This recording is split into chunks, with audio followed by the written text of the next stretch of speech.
দাম কিমান এতিয়া বজাৰ? হা 50 টকা। হা চেনি কিমান টকা? 50। চেনি 50 নে? আৰু 2 মাহৰ পাছত আপোনালোকে 25 টকা দামত চেনি কিনিব পাব কণ্ট্ৰলৰ দোকানত।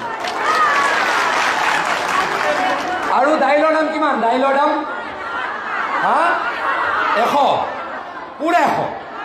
দাইল কিনিবলৈ পাব কণ্ট্ৰলৰ দোকানত 75 টকাত 1 কেজি।